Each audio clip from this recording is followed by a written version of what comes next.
A prece, Teresa. Deus de infinita bondade, querido amigo Jesus e equipe espiritual que nos acompanha nesses estudos.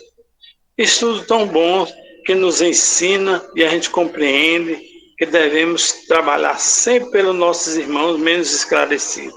Senhor, abençoa a nossa tarefa, a nossa caminhada, que seja sempre assim, construindo para o bem e para todos. Que Deus abençoe a todos. Que assim seja. Que assim seja, amiga. Que assim seja. Que assim seja. Gostei da força da oração, viu, Ferreira? Gostei da força. Tá bom. Vamos lá. Dentro da nossa alegria cristã, né? Graças a Deus, pensamos assim e agimos assim. Verdade. Boa noite. Boa noite. Estamos no capítulo 7 e numa questão onde nós paramos sobre os primeiros degraus, né, da escada de purificação. A gente viu também outro detalhe interessante, né, que para orar também precisa se especializar, né? É coisa natural, né? A gente não tem choque com isso. Uma pessoa, porque a gente compreende que o espírito é gente. Nós não vamos modificar quando morrermos. Então, eu mesmo não gosto. Eu e André Luiz, numa obra dele, ele fala isso. Eu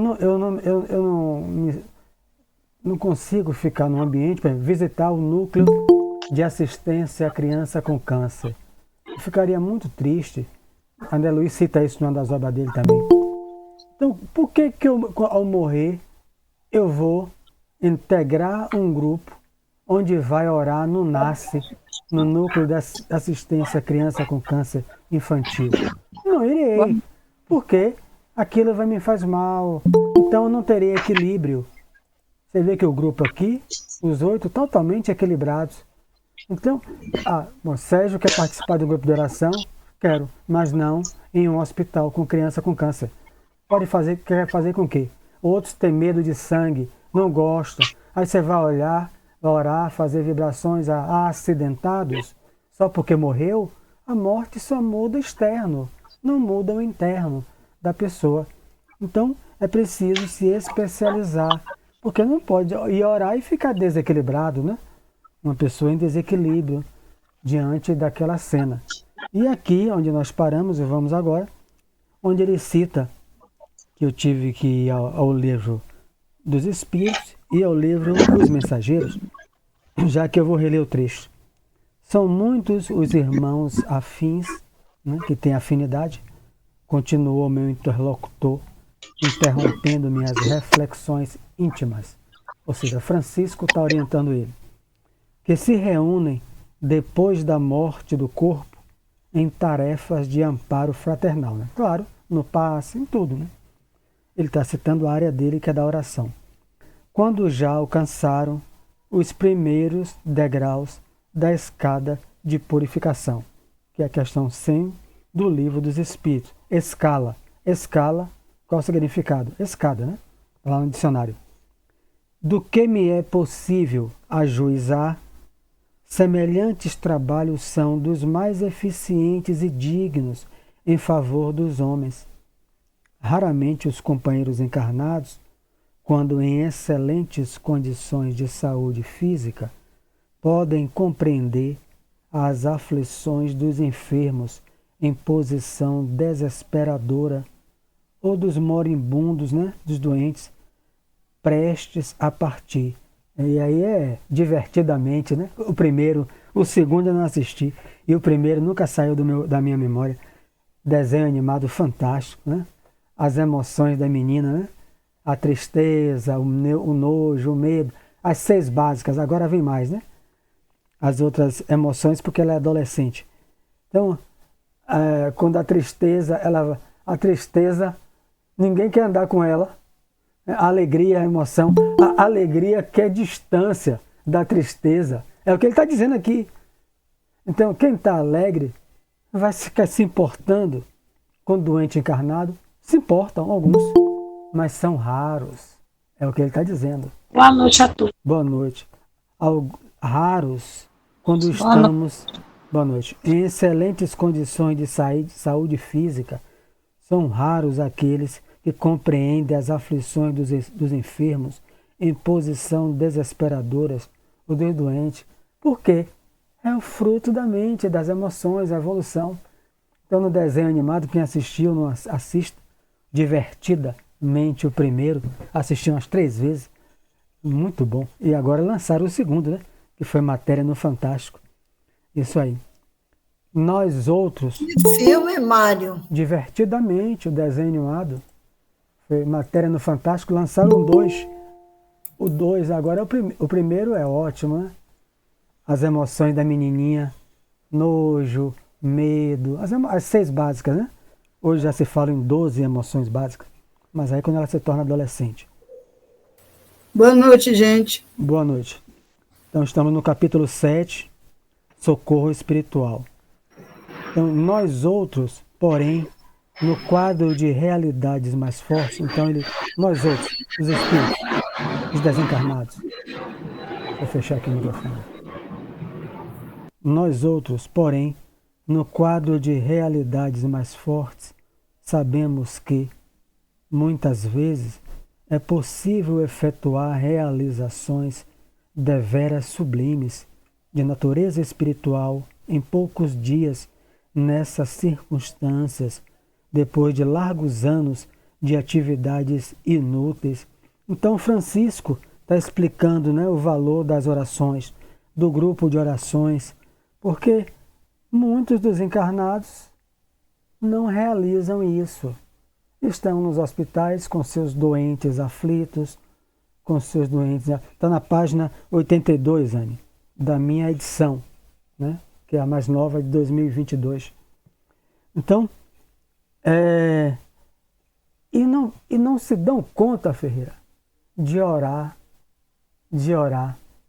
por ele, que estiver doente também, ou se ele não tiver, mas pelo doente ao qual ele foi visitar, e pelos outros. É um valor imenso isso. Então, principalmente se essa pessoa estiver gozando de plena saúde. De plena saúde, eles não se tocam nisso, né? Esquecendo que vai chegar a hora deles também, né? Todo mundo, exceção de quem morre jovem, né? Só não envelhece e adoece quem morre jovem. Infelizmente, tem muitos morrendo jovem aí. Então, ele está valorizando, estimulando os grupos de orações. E realizam coisas sublimes, né? A gente já viu aqui, o homem ia morrer. Eles oraram, foi aplicado o passe, e o trombo, né? O depósito de gordura, foi reabsorvido. Ele ganhou 5 meses de moratória, embora com 70 anos. No leito da morte, as criaturas são mais humanas e mais dóceis. Então não é só a cura do problema orgânico, agora ele já amplia, né? Amplia totalmente, né? Francisco amplia. Bom, eu vou lá orar, estou desencarnado, grupo de 8, oro. Esse aqui, graças a Alexandre, ele com o magnetizador, ele conseguiu deslocar o trombo na artéria, foi reabsorvido o coágulo sanguíneo e ele vai ter 5 meses de moratória. E depois vai morrer. O corpo dele não suporta mais. Mas nem todo mundo vai se curar com esse grupo chegando orando. Mas vai ficar 6 meses no hospital como? E o grupo orando? Indo? Sim, mas aí vai ter o benefício não para o corpo, Ferreira, que é o benefício principal, para a alma, o desencarnante. Agora me veio uma dúvida em relação a esse paciente. Na verdade, esse já era o tempo mesmo dele, do desencarne, e aí ele recebeu essa moratória a mais? Sim. O de Chico, o caso famoso, Chico recebe 10 anos, né? Que o Fantástico filmou, a mãe dele e Emmanuel, né?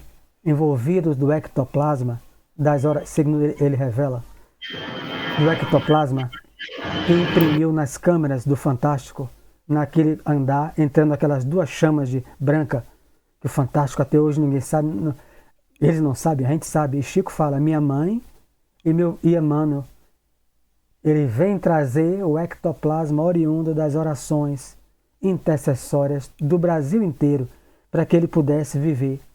Então, quando o doutor Eurípides, o seu médico, o seu filho, ele tinha 2 filhos, Chico, né, de criação, e o filho Eurípides no quarto, viu que ele estava desencarnando, né, e quando aquelas luzes, que eles não viram, mas a câmara imprimiu, está lá no YouTube, ele tem 10 anos de moratória. Ele ganha mais 10 anos de vida. Como também tem a antecipatória. Aí eu não vou me aprofundar. Mas na obra de Filomeno de Miranda, por Divaldo Pereira Franco, que me foge agora o nome, a mãe pede aos guias que o filho dela, palestrante espírita, que entrou para a política e estava metendo a mão no erário público e indo para o centro fazer palestra, e bebendo, coisas escondidas dos outros, né? Ela pede que o filho seja antecipado e volte para o mundo espiritual. Os guias deslocam um trombo para que ele morra dentro de um restaurante. O livro está aqui dentro, a memória também não dá. Não sei se são 15 ou 16 obras de Filomeno, eu tenho aqui no meu livreiro. Mas se eu me lembrar depois eu indico para vocês. Então você pode ser antecipado, porque ele tinha muitos méritos, e a mãe também. E se ele ficasse naquele ali, ele ia perder tanta luz, como os guias da Umbanda chama, vai perder luz. Então ela pede para que ele morra antes e volte com menos débitos. Filomeno de Miranda, Divaldo Pereira Franco. Aí depois eu printo para vocês. Mas vamos lá. No leito da morte, as criaturas são mais humanas e mais dóceis. Bom, a pessoa está lá doente, cheia de orgulho, de egoísmo, tudo, né? Eu sou o dono, eu sou o maior, eu sou o babamão. Aí ele vai vendo que ele não consegue nem no banheiro, sem uma enfermeira segurando o braço dele, ou acompanhante, né, da família, o que for. Ele vai diminuindo, né, o potencial do orgulho. Por isso que os espíritos dizem que a morte por doença, por muito tempo, é a melhor morte, né? A pessoa vai refletindo, né? Você não tem mais como fazer plano, segundo a doutora Ana Quintana. Você não projeta mais sonho. Ela fala assim, o muro, que você está diante de um muro intransponível. Ela trabalha no Hospital das Clínicas só com doente terminal. Ela é budista. Você só olha para trás, o que fez da vida. Então você vai, se eu tivesse feito isso, se eu tivesse sido mais humano, se, é uma melhora. E eles estão orando, esse grupo aqui, para que esse espírito entre no mundo espiritual um pouco menos orgulhoso, menos egoísta. Então elas se tornam mais humanas, mais dóceis. Claro que não é todas, né? Tem uma que vai dizer, ninguém pega tudo aqui ao pé da letra. É tudo, ele está analisando um caso. Dir-se-ia que a moléstia intransigente enfraquece os instintos mais baixos, atenua as labaredas mais vivas das paixões inferiores, desanimaliza a alma, abrindo-lhe em torno interstícios, brechas abençoadas por onde penetra a infinita luz. Ele usa a linguagem bem filosófica. Então você está ali preso há anos, uma doença em casa ou não. Suas paixões sexuais, paixões do dinheiro, de ir para a empresa, contar coisa, você não vai ficando impossibilitado, né? Os filhos vão tomando conta da empresa, se você tiver dinheiro, você vai sendo contido pela própria enfermidade, aquilo ali. E a dor, né, que é a grande mestra para a gente, né? E a dor vai derrubando as pesadas muralhas da indiferença, do egoísmo cristalizado e do amor próprio excessivo. Então você chega lá, aquela pessoa... Se eu abrisse meu peito, se fosse feita a ponte sanfena, perguntei, eu gosto de perguntar tudo. Você vai ficar, você não pode nem se mexer. Porque abre o peito, né, põe aqueles ferros, depois vai ter que cicatrizar as veias internas, você não pode mexer, e cicatrizar fora, que é o mínimo. Então, eu vou fazer como? Não, tudo que o senhor fizer é na paradeira, né? É alguém, a sua higiene, o cocô, tudo é na paradeira, né? Segundo me informar, se é verdade, é tudo ali. Então, se eu sou uma pessoa, eu vou diminuindo, ó, o orgulho, a vaidade, porque eu não poderia, né? Só levantar o corpo para a menina limpar, para fazer o xixi com a fralda, né? O velho que ficou de frente de mim no hospital da cidade, botava a fralda geriátrica, ele tirava. botava ele tirado, seu Everaldo, eu oro sempre por ele, né? Que o filho dele largou ele com tudo, uma coisa terrível, né? O Senhor maltratou minha mãe a vida inteira, seu traste, 1h30 da manhã, eu comecei a orar, e agora eu estou aqui, a mulher botando a fralda, o Senhor tira, o Senhor vai ficar é só. A assistente social cercou o homem, largou ele lá e foi embora, não mais voltou mais. Aí, ele urrando, e a fralda, tirava a fralda, seu Everaldo não pode tirar a fralda, seu Everaldo. Aí é um caso, né, Mário? Aí é um caso, vamos dizer, atípico desse aí, né? Que nem todos, mesmo no leito ali. Não, o velho estava tirando a fralda, né? O filho é que foi intransigente. O orgulho é ainda a prepotência, mesmo no leito aí. A vergonha, né? A vergonha de ver alguém, uma mulher. A vergonha. Ele não tá, por isso que eu falei, não tá falando que é todo mundo. Mas aquilo, eu saí, ele ficou, 80 anos ele tinha. 80 anos. Né? Então ele teve que ficar sem um parente. Tiveram que ligar lá para ver se conseguia no outro dia, fiquei mais de não sei o resultado. Então a dor vai derrubando isso. O que se espera, né? Não está dizendo que vai. Da indiferença, do egoísmo, do amor próprio excessivo. A gente tem amor próprio, a gente tem pudor, mas ali não tem jeito. Não tem. É todo mundo com aquela roupa verde, no caso, uma maneira amarrada, e eu posso ficar de cueca? Pode, né? Mas na hora tem que tirar. Fazer o quê? Né?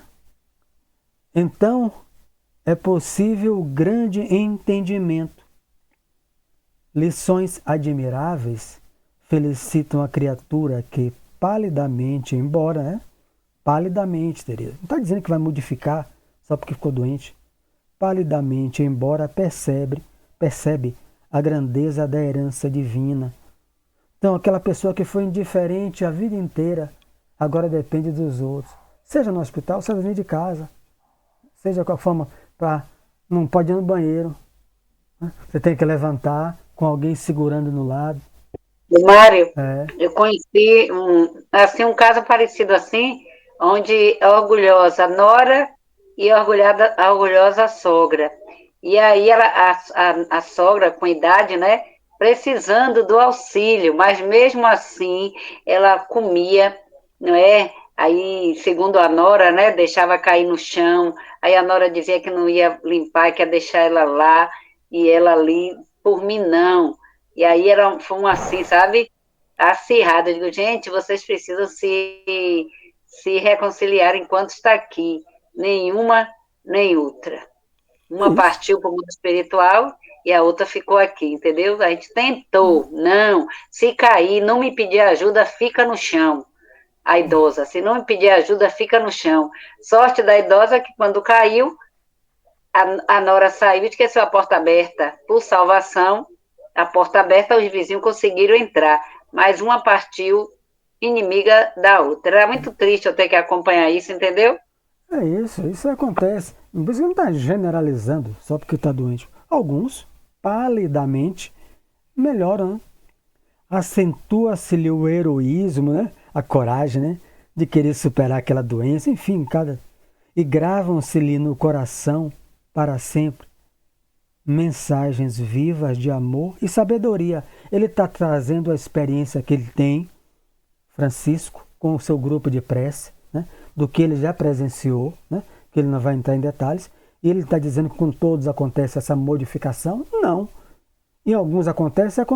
Como? Palidamente, né? Não acontece aquela. Mas em alguns já consegue até esse estado que ele chama de heroísmo, de uma modificação admirável nessas pessoas, de chorar, de se arrepender, de querer, enfim, aquilo ali, pedir perdão. Chama aqui que eu quero pedir perdão, né? A irmã de Divaldo, né? Inimiga feroz do pai dele. Então, só na mansão do caminho, Divaldo foi buscar ela em feira. Vai lá, ele está morrendo. Foi quando ela aperta a mão do pai pela primeira vez. O velho morrendo, né? Que ela odiava. O pai matou ela 300 anos antes, na Argélia. Divaldo sabia, né? Enforca ela. Ela não sabia, Divaldo nunca contou, mas ela odiava o pai. Né? Ela nunca chamou ele de pai, nunca cruzou, ficava com ele. Divaldo conta isso de maneira impressionante, né? Quando uma vez 40 minutos antes, ela pegou, olhou para a mãe de Divaldo e falou: aquela coisa tá vindo. Ela chamava o pai assim. A mãe já sabia que a coisa era o pai, ela ia para o quarto para não cruzar com o pai. Aí a dona Ana falou: não, a coisa, seu pai vai chegar daqui a 1 hora. Não, eu sinto que aquela coisa tá vindo antes. Quando ela foi para o quarto, o pai bateu na porta dizendo que tinha saído antes do trabalho. Ó, aí o capítulo Antipatia e Simpatia, Livro dos Espíritos, explica como é que ela percebeu isso. Então, vamos lá. Na noite espessa, vou ler mais um trecho. Só um minuto. O tempo não apagou o ódio. Você pega o livro Diversidade de Carisma, 501 páginas, estou relendo, estou reestudando. Estou lendo ele, estou lendo. Eu vou fazer Vânia me emprestou. Seminário de mediunidade, curso de mediunidade, eu tenho que facilitar. Estou reestudando várias obras, e essa é uma das obras que eu reestudo só na hora de dormir. Você vai ver o caso de Regina, né? Que detestava a irmã dela, a média Regina. A irmã dela. O caso tinha... A encrenca começou há 1000 anos atrás. Ela detestava a irmã, né? Achava que a irmã fez o mal a ela. Não foi a irmã que fez o mal a ela, não. Foi ela que matou 2 filhos da irmã. Porque na época o pai mandou, ela era apaixonada pelo rapaz, e os pais escolhiam o casamento. A irmã era mais velha, na época do Egito, mandou que a irmã mais velha se casasse com o rapaz que ela era apaixonada. Casou, ela sempre guardou a mágoa. Quando a família visitou, anos depois, com 2 crianças, a sobrinha dela, pequenininha, ela levou para o rio e afogou. Então, a irmã perdoou na roda de mais de 2000 anos. E ela ainda guardava a mágoa, porque ela queria o homem para ela. Ela tem uma regressão de memória. O guia faz ela ver, só não deixa ver a cena que ela matou, porque senão ela enlouqueceria. Mas ela sabe que matou as sobrinhas. Então, aqueles que a gente não gosta, às vezes fomos nós que fizemos mal a ele. Também. Então tá lá, diversidade de carisma, você vai chegar a esse trecho, querida Teresa. Então, na noite espessa da agonia, começa a brilhar a aurora da vida eterna. Então, se arrepende do que fez, né? No primeiro passo, está no livro dos Espíritos. E o arrependimento só basta? Não. Depois tem que expiar e reparar com o bem. Mas o arrependimento é o primeiro passo, questão do livro do Céu e Inferno. Arrependimento, expiação e reparação. Mas o arrependimento é um grande passo, se for sincero, né? É o que a gente está entendendo aqui. Então, aquela agonia do medo da morte, o medo da doença, ele começa a fazer uma autorreflexão. Se eu tivesse feito isso, se eu não tivesse feito aquilo. E aos seus clarões indistintos, né? Uma imagem aqui, nossos princípios são facilmente aceitos. A sensibilidade demonstra características sublimes, né? E a luz imortal lança fontes de infinito poder nos recessos do espírito. Ele está lá mais para lá que para cá. A sua sensibilidade, né? Os seus centros de sensibilidade, todo ele, inclusive o principal. Aí agora, né? O mediúnico, né? Ele está, os guias, os espíritos estão orando ali. Ele está quase, já que são doentes, moribundos graves, mais para lá do que para cá. Ele pode não divisar ninguém, mas ele fica mais fácil se tiver fazendo essa autorreflexão, arrependido dos erros que todos nós cometemos, sinceramente, né? Da mágoa, do rancor. Então ele fica mais acessível aos grupos de orações, aos benefícios da energia, do poder, da vibração que a prece é. Quem sabe nunca orou e agora não ore como André Luiz? Qual a oração de André Luiz? Ele não se pode esquecer. Se existe um autor da vida, ajuda-me, não suporto mais. Na hora, Clarencio e 2 maqueiros. Ele não fez Pai Nosso, Ave Maria. Ele nunca se importou com isso. Se existe um Deus, um autor da vida, me ajude, que eu não estou aguentando mais. Mas foi tão com sentimento que na hora aparece um ministro de uma cidade e 2 maqueiros. Então aquela pessoa que está ali, que nunca orou, aquela pessoa em dinheiro, em poder, em beleza, me ajuda aí. Porque nessa hora, Carmen, a maioria vai embora, principalmente para quem tem dinheiro. A morte é o melhor dia, para ser vivido. Doutora Ana Quintana, são 2 obras dela. Ela deixa entender que é budista. Ela é mais de 20 e poucos anos, médica do Hospital das Clínicas de São Paulo. Ela coloca um capítulo: Zumbis existenciais. As pessoas chegam no leito de morte diante do diagnóstico e do prognóstico, que tem poucos anos de vida, só olha para trás. Não tem como olhar para frente. O câncer deu metástase todo. Você não faz mais planos para o futuro. Você só fica no si. Se eu tivesse feito isso, se eu não tivesse feito aquilo. Ela fala assim mesmo. São pessoas que chegam com o corpo zumbi, né? Uma imagem dos filmes que não tem alma, né? Não é um morto-vivo. Então, ela coloca zumbis existenciais. Eu acho interessante, ela coloca um capítulo assim. Ela dá entrevista no YouTube, a Ana Maria Braga, ela já foi. Quem quiser acrescentar, estou sempre à vontade, né? Abriu, levantou a mão. Eu paro. O interlocutor fez longa pausa e rematou. Desse modo, conseguimos efetuar um serviço de assistência eficaz, carreando novos valores no campo da fraternidade e do bem legítimo. Então, ele está reforçando isso por quê? Orar, grupo de oração, é um trabalho de alta importância ao serviço do Senhor Jesus. Está contribuindo com Cristo. Então, aquilo que ele deixou entender no capítulo inteiro.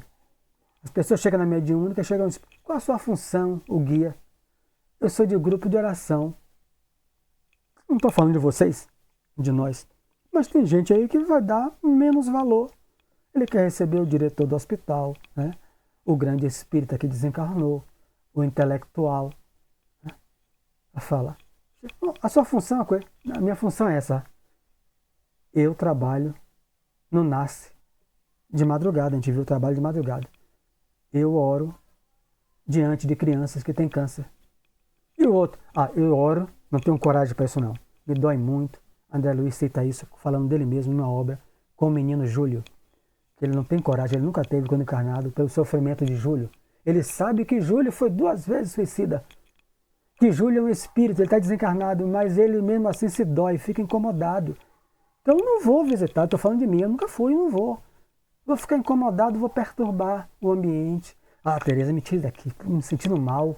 Aí Tereza me convida para eu fazer uma vibração, para eu ficar ali serena, para os espíritos coletar o meu ectoplasma, ajudar a criança, saturar o ambiente, expulsando aquelas formas de pensamento de pessoas que chegam e vê o estado do seu filho, do seu sobrinho. Eu chego, convidado por Tereza, saturo o ambiente de formas de pensamento também negativa. Porque eu não tive a coragem de dizer: Tereza, eu não consigo ir para esse lugar. Eu gosto de orar, eu gosto de idoso. Eu gosto, então vá no asilo, vá num lugar, é lá eu me sinto bem, ouço, oro, ouço eles falando. Então, tem que ter uma especialização. Não basta só se sentar e orar no mundo espiritual elevado. Aqui a gente ora por suicida, por assassino nas nossas preces. Aqui na encarnada é tudo junto e misturado. Mas lá não.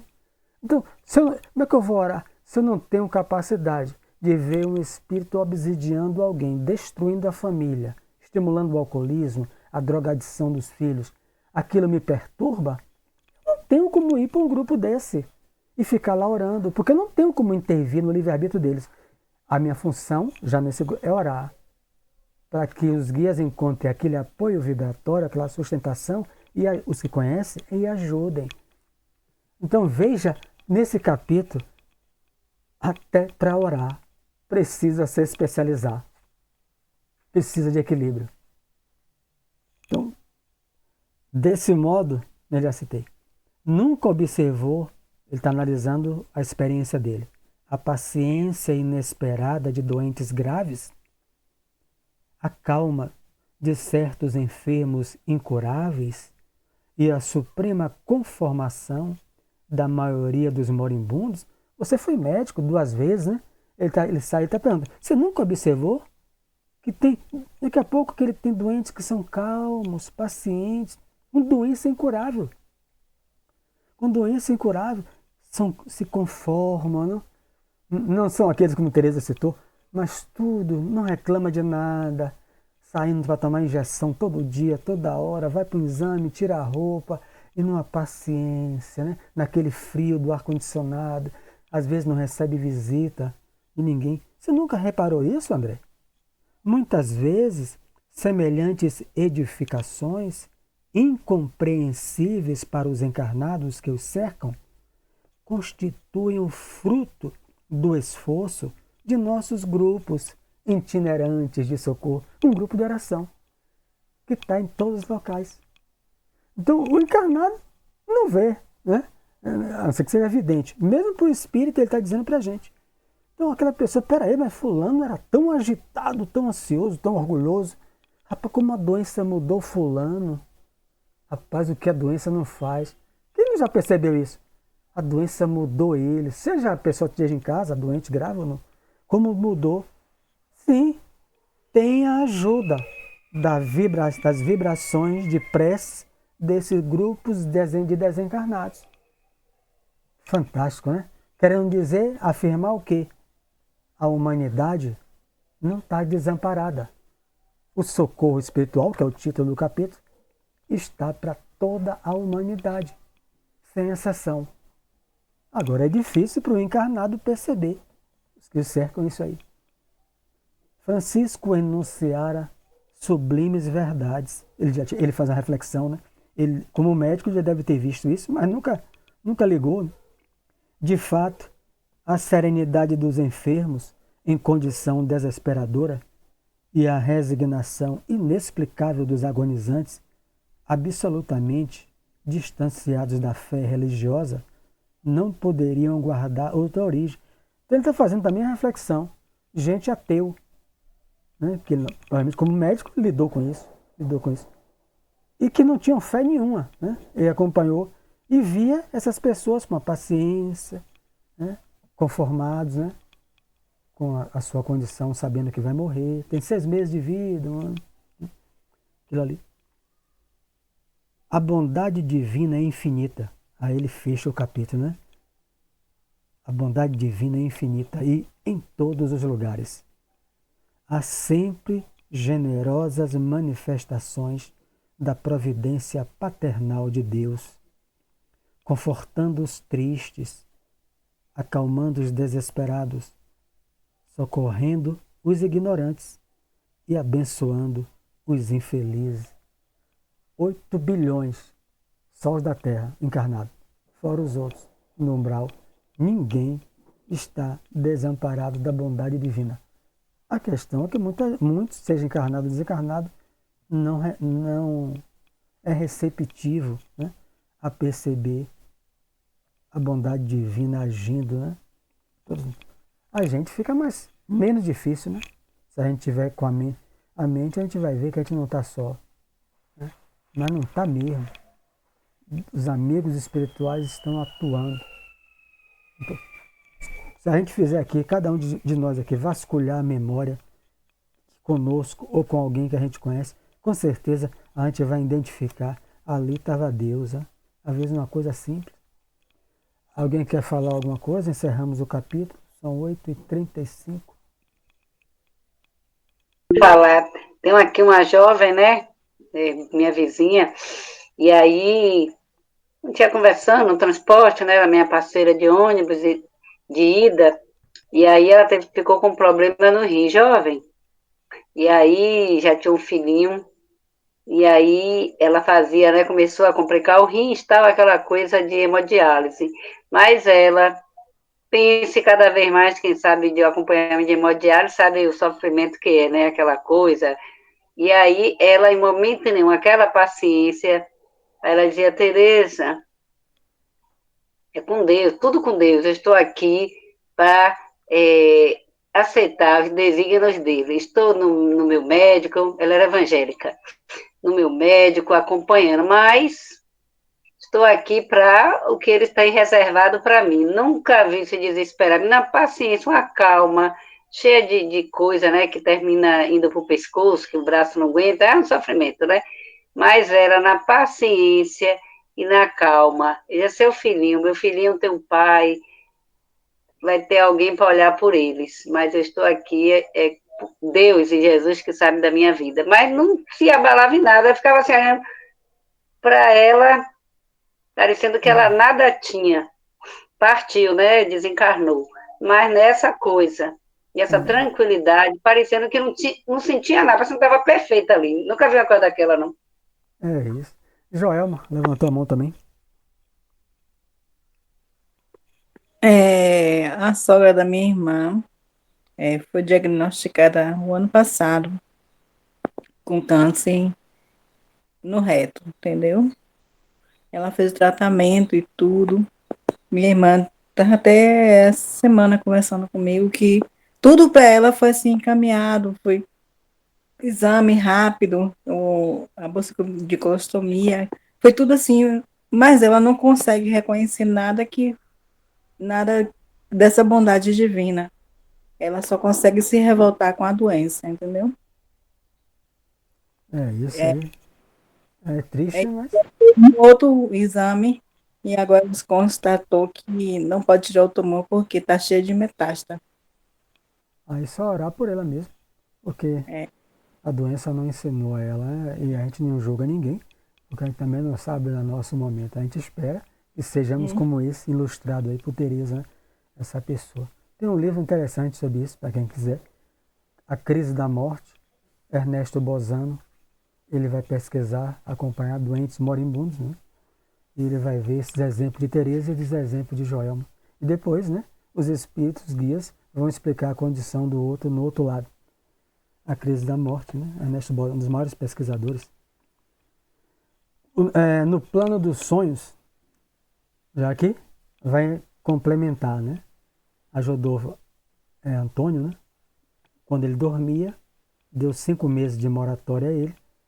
Então ele vai dizer a nós que todos nós somos ajudados durante o sonho. Mas você lembra que começou o capítulo e quando o guia do centro, Alexandre, chegou e a senhora buscou ele, mas antes ele conversou com André Luiz, bora voltar, porque eu tenho uma palestra para os encarnados. Ele dirige há 9 anos esse centro espírita na Terra. E está de noite. E o centro deve ser grande, né? Porque, eu não sei se tem gente de outros centros. Ele tem uma palestra para nos dar em desdobramento. Então aqui a gente vai ver que estão 300 pessoas cadastradas no curso, com o guia do centro, durante a madrugada. Quantos voltam? Quantos realmente vão? Vamos ver, é um capítulo interessantíssimo. Após alguns... O que acontece em todos os centros, né? A gente volta para o Ferreira mesmo. Ontem foi ajudar uma criança doente, né? Aplicar passe, o guia do centro mandou alguém levar ele estava me contando hoje. Uma menina doente, onde só foi botar as mãos.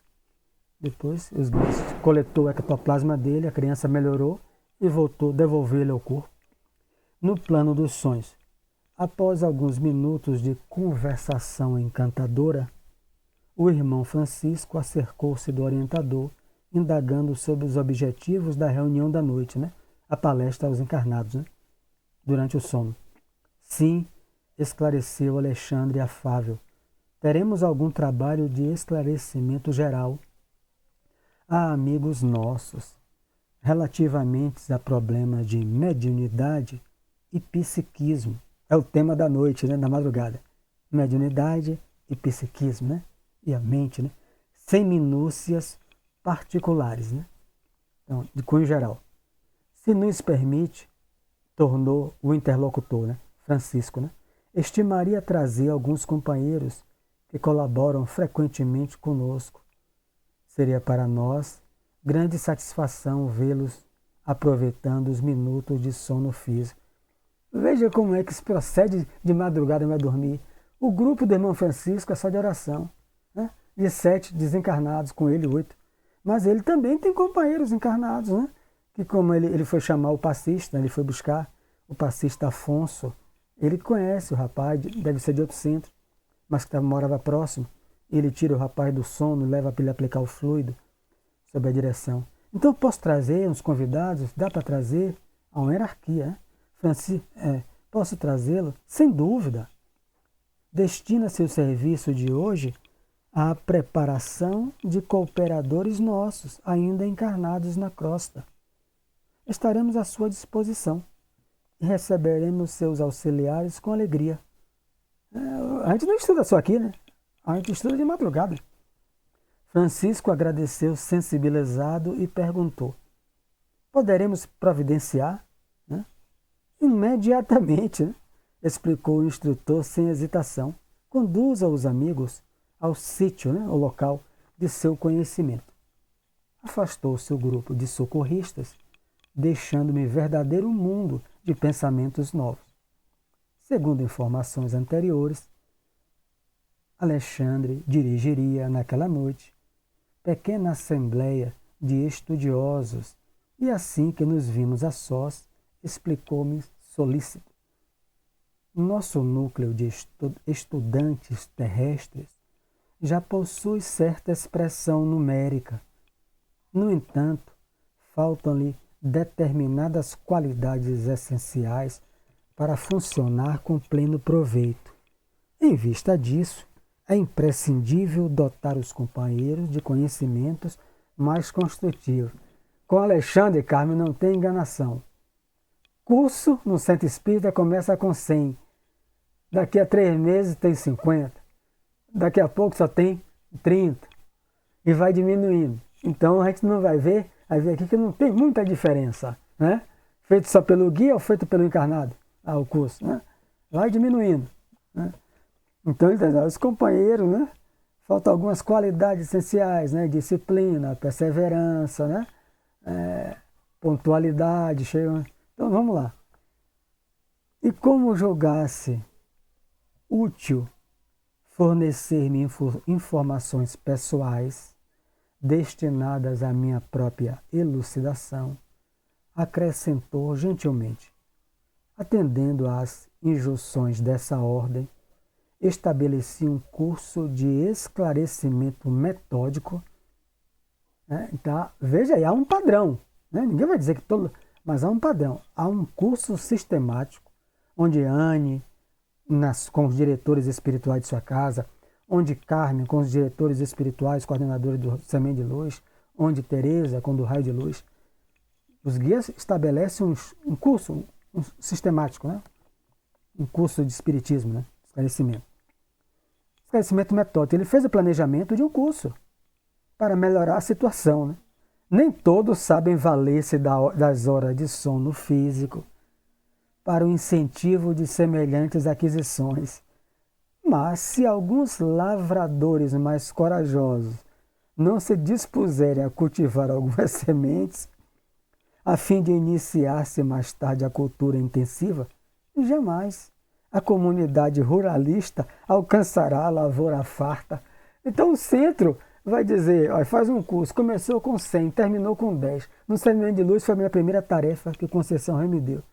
Eram 49. Primeira tarefa, sábado, 15 horas da tarde, há 23 anos atrás. Eu era dirigente. Fiquei feliz pela confiança que ela depositou em mim.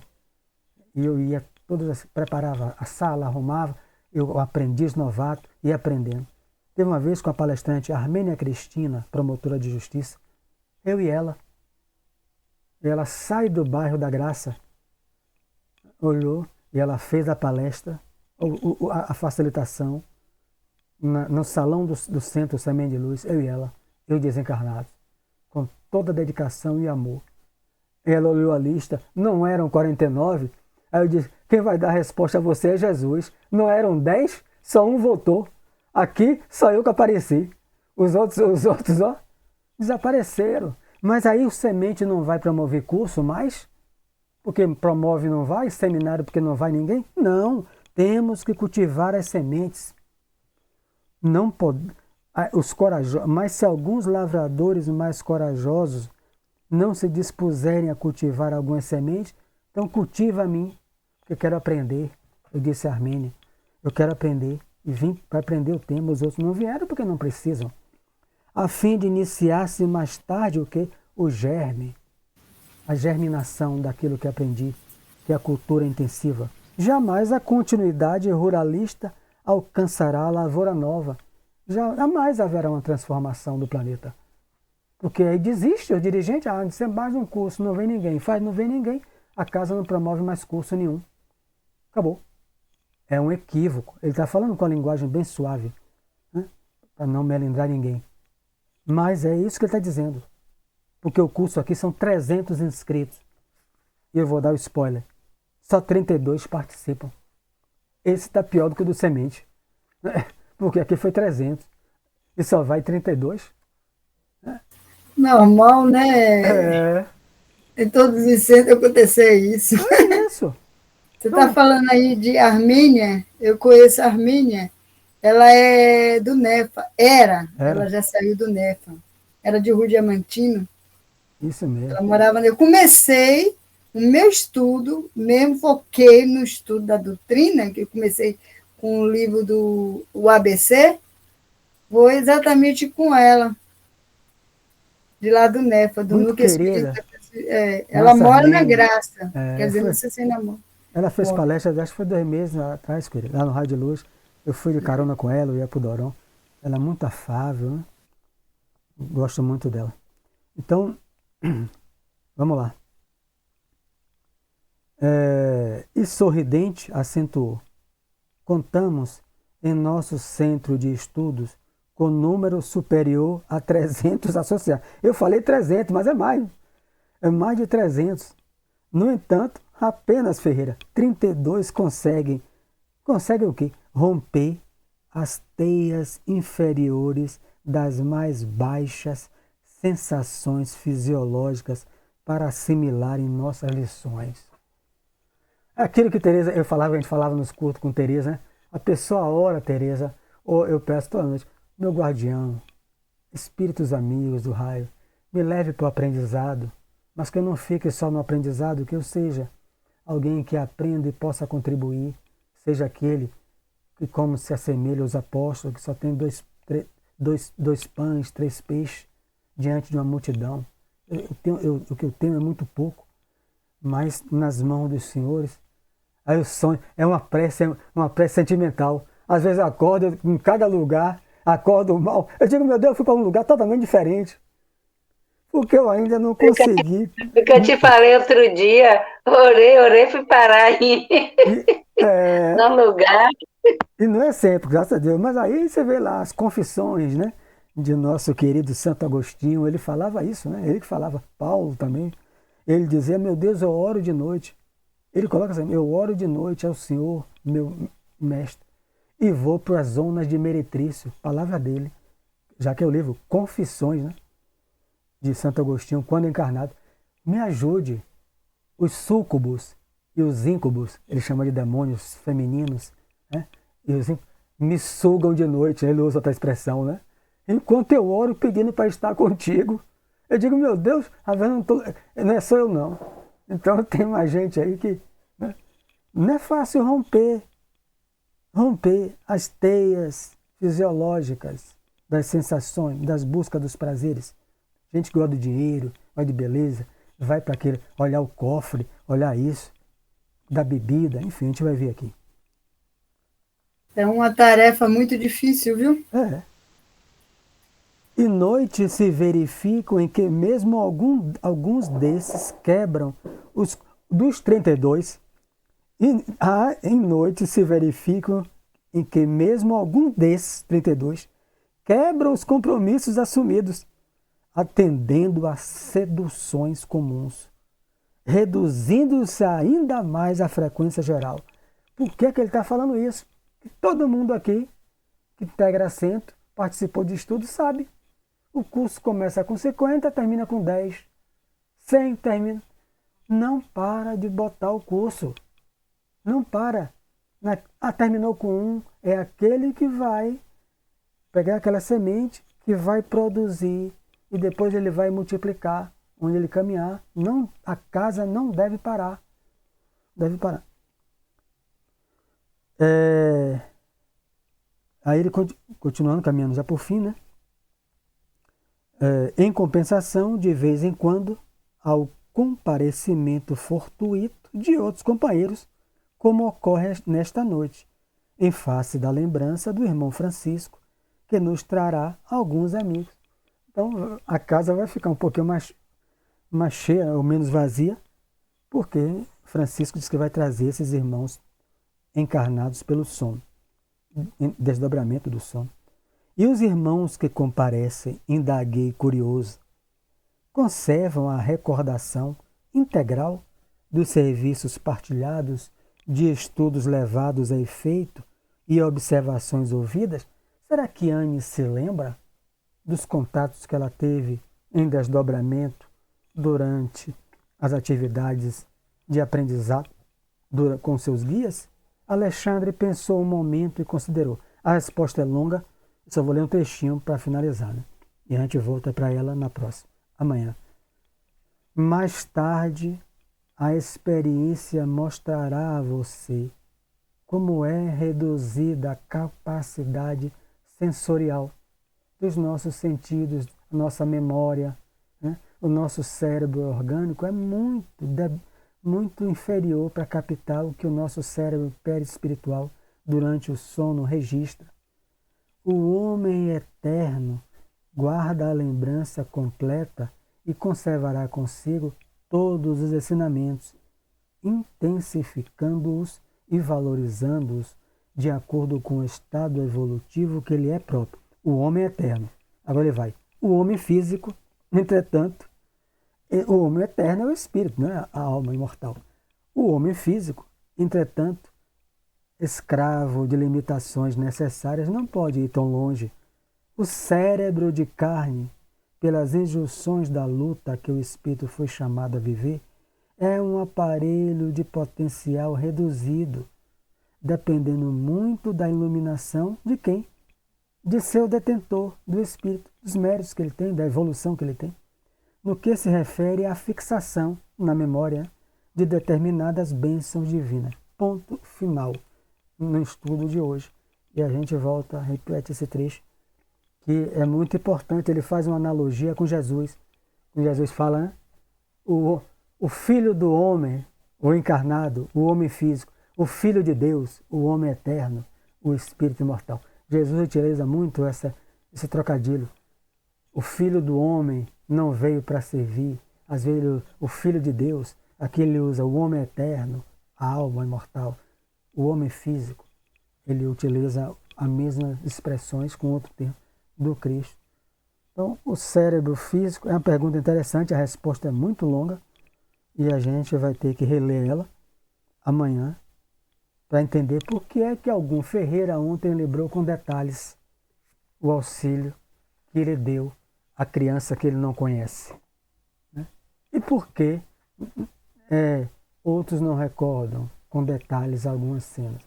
É isso. Então... Eu mesmo, essa noite eu tive um sonho, mas fica tudo um fragmento. Quando eu acordo, é uma luta para me lembrar, fragmento. E eu estava em um lugar muito alto e dei um mergulho bem profundo no mar para pegar uma criança. Aí eu consegui estender o braço e salvar a criança que estava se afogando. Aí, depois disso, era muita coisa que eu não conseguia lembrar, só acordava com a frase falando alguma coisa com minhas sobrinhas. Olha que loucura, que já mistura tudo. E aí, quando eu despertei, era o que eu estava falando com as duas sobrinhas pequenas, que uma tem 7, a outra tem 9. E eu estava falando alguma coisa, e o sonho era sempre em torno de criança, de resgate, estava muito ligado com a criança, e tudo no sonho é nítido, é tão claro, tão vívido. Quando eu acordo, meu Deus do céu, parece que botou uma tela, uma barreira, e eu não lembro mais de nada. E aí tem um detalhe, Hermínio de Miranda, acho que estuda isso, algum psicólogo espírita. E eu achei muito interessante, me fugiu o nome agora. A gente tenta lembrar e tentar entender. Será que é um aviso para não levar minha sobrinha para a água, pra tomar banho de mar, vem as férias aí? E será que foi alguma revivescência minha no passado, onde eu me afoguei ou onde salvei alguém? Ou será? E aí o cérebro, segundo os estudiosos, a gente nesse esforço vai preenchendo as lacunas. A gente mesmo vai preenchendo animicamente as lacunas na tentativa de juntar o quebra-cabeça, os fragmentos, que segundo... Me fugiu agora o livro que eu estudei. É um equívoco, que a gente deveria deixar aquilo natural. Hermínio de Miranda também acompanha isso. Ele diz que deve surgir natural. Quando é um sonho muito nítido, com começo, meio e fim, a gente vai ver, André Luiz, isso. Não sei se é nessa obra. Se o guia quisesse que você recordasse, ele estaria, quando você vai voltar para o corpo, ele estaria com a mão na sua área da memória cerebral, física, magnetizando, para que quando você se encaixasse com o perispírito nela, você guardasse, como Ferreira guardou. Me foge agora a obra de André Luiz, não sei se é nessa, mas ele relata isso com detalhes. Eu posso Agora, falar rapidinho aí nessa questão dessa minha... Pode dizer. Você, Mário? Pode. Tem a questão, como ela disse, que foi bem, assim, visível, bem, vamos dizer, como ela dormindo, foi sonhando, foi num sonho, não foi? Cadê ela? Saiu, foi? Não, caiu. É porque ela desligou a câmera. Ela caiu, Estava bem caiu. nítido, né? O que ela viu, o que ela presenciou, o que ela participou. Então, houve realmente, ela estava no momento que estava acontecendo, entendeu? Então, ela realmente ajudou a pessoa, ajudou aquelas crianças. Aconteceu dela em espírito ir lá e ajudar. Mas pode ser um sonho premonitório também? Pode ser, mas pelo que ela falou, foi realmente ela esteve presente. É isso, é difícil. Ela esteve presente. Eu falo por experiência, porque já aconteceu várias vezes isso comigo, de eu até no carro, dormir, dar aquele cochilo, e eu me vejo em tal local, e aconteceu realmente aquilo no momento. E no caso dela, pelo que ela contou aí, tudo indica que aconteceu. Pode ter né? retirado. E ela esteve presente tentando ajudar. É isso, os guias levaram. Então é algo complexo, né? Mas você sabe que somos levados, né? Também quando ela percebe que o espírito dela está preparado para aquilo, para ajudar aquela pessoa, né? Que está necessitando, no momento, de um espírito, como o caso dela. Ela foi lá e foi ajudar. Mas é bem complexo, né? Exatamente. Você tem uma certeza de um sono, porque mistura, como ela falou, em fragmentos, tanta coisa. Você pode ter uma revivescência de uma cena do passado, você pode ter uma cena de auxílio, como você citou. E a gente Mas você sabe que um sonho, quando é um sonho mesmo, a gente não vê nitidamente. A gente só vê assim, vamos dizer, preto e branco. Esses, segundo Joana, são sonhos psicológicos, né? Isso, exatamente. Não é um sonho. Um sonho. Que você realmente viveu aquele momento e você sonhou com aquilo. Entendeu? É um sonho. Mas quando se torna realmente real, aconteceu realmente, pelo que eu entendo. Entendeu, Mário? Não vou afirmar nada. Porque tem um livro dos sonhos, se eu não me engano, de Haroldo, se eu não me engano, de Haroldo. Novaes? Isso. Entendeu? Tem um livro dele, Sonhos. E ele explica isso detalhadamente, assim como o caso dela teve esse sonho. Ela viu colorido, viu realmente a pessoa, a roupa, cor e tudo, ela realmente esteve presente. Não estou afirmando, entendeu? Isso. Que a gente não pode afirmar nada, a gente nunca sabe realmente, né? O que é o que eu faço, não dizendo que eu sou certo, eu não esquento mais a cabeça quando está muito fragmentado, faço uma prece, né? Porque é a experiência desse livro que eu li e me fugiu de experiência. Eu tento ficar botando os fragmentos, aí eu estou botando o que é meu. Aí é uma coisa incrível, não tem nada a ver. Eu tento preencher as lacunas, né, do sonho com aquilo. Não, será que isso foi premonitório? Mas eu sonhei, eu vi Tereza passando, será que Tereza tem sobrinho? Aí você já começa a imaginar, a criar, aí distorce tudo. Sabe de uma coisa? Eu vou fazer uma oração. Ô, Mário, Às vezes você acorda, aquele sonho nítido, colorido, tudo como se você estivesse ali participando. Tem sonhos que você não acorda, não consegue lembrar. Eu, pelo menos, no transcorrer do dia, eles vão clareando na minha mente, entendeu? Isso. Eu Não tem acordo, jeito. digo, esqueci tudo. Aí depois tive um sonho assim. No transcorrer do dia, eles vão clareando. Eu consigo lembrar do que foi. Então, meus amigos, vamos lá. O que não vai faltar é assunto, já que o capítulo é sobre sonho, algo que a humanidade toda fica intrigada. O capítulo é no plano dos sonhos. Eu acabei não ouvindo, minha conexão caiu quando eu voltei. Mas não tem problema não. O importante é você não cair. Mesmo assim, se você cair, não falta mãos para ajudar você a levantar. Vamos para a prece. Vamos. Amanhã, se Deus quiser, estaremos aqui. Sexta-feira. Então vamos agradecer a Deus, ao Mestre Jesus entre nós, pelo objetivo ao qual estamos reunidos em nome dele, com seus trabalhadores espirituais, que nos auxiliam a compreender a leitura no limite da nossa evolução, é claro. E vamos orar pelos nossos irmãos que comparecem em nossas casas, trazidos pelos nossos guias, trazidos pelos grupos dos irmãos franciscos, para se acercarem de nós e receber as orações intercessórias para acalmar, para aliviar, quem sabe até para curar, conforme a vontade de Deus.